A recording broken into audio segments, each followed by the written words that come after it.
હાસોદના રોહિત ગામ ખાતે Indian oil corporation limited Hazira દ્વારા પશ્ચિમ ક્ષેત્રની પાઇપલાઇન આમોદ હજીરા પાઇપલાઇન પર લેવલ 3 ઓફ સાઇટ મોકડ્રીલ હાથ ધરવામાં આવી હતી.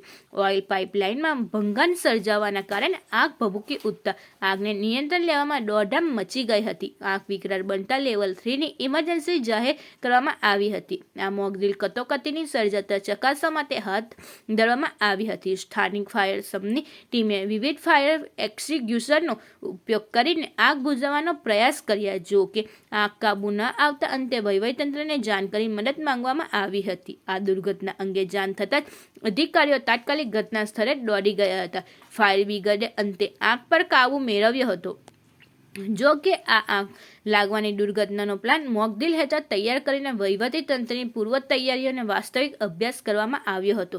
આ એક મોકડ્રીલ હતી જેને ભાગરૂપે જિલ્લા વહીવટી તંત્ર સહિત એજન્સીઓના સંકલ્પ અંગેનો અભ્યાસ કરવામાં આવ્યો હતો. આગ લાગવાથી ઘટનાની જાણ થતાં જ સલામતી સુનિશ્ચિત કરવાના વોર્ડન સેવાના ઘટના સ્થળે પહોંચી રાહત બચાવની કામગીરી આરંભી હતી.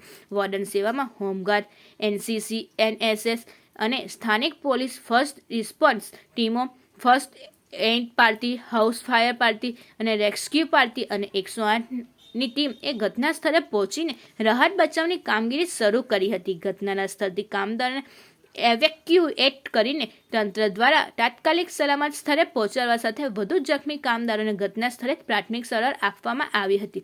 બીજી તરફ આગને કાબૂમાં લેવા ફાયર ફાઇટરની ટીમે પાણીનો છંટકાવ સાથે આગ બુઝાવવાની કામગીરી કરતા સંપૂર્ણ આગ કાબૂમાં આવી ગઈ હતી. આ ઓફસાઇડ મોકડ્રીલનો હેતુ સંભવિત અકસ્માતની સ્થિતિમાં નાગરિકોની સુરક્ષા સુનિશ્ચિત કરવી, ઝડપી મદદ અને રાહત બચાવના પગલાં ભરી કઈ રીતે જાનહાનિ ટાળી શકાય તથા તમામ સુરક્ષા એજન્સીઓ, પોલીસ વિભાગ, સારવાર વ્યવસ્થાપન તથા વહીવટીતંત્રની પૂર્વ તૈયારીનો વાસ્તવિક અભ્યાસ કરવાનો હતો.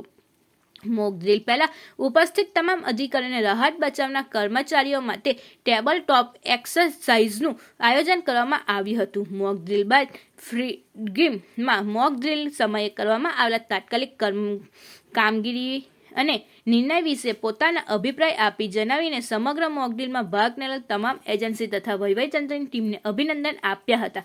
આ તકે હાસોદ નાયબ મામલતદાર Mahesh Sutaria, DPO Bharuch વાસરિયા ખડિયાલી, હાસોદ PSI PK Rathod અને કાર્યપાલક ઇજનેર GPCB HT પટેલ ભરૂચ સહિત ગેલ, ONGC, GPL, RIL, PIL, OPL વગેરે પ્રતિનિધિઓ પણ ઉપસ્થિત રહ્યા હતા. તેમજ station in charge IOCL Hazira DB Ganvit દ્વારા મહાનુભાવોનું સ્વાગત અને સન્માન કરવામાં આવ્યું હતું.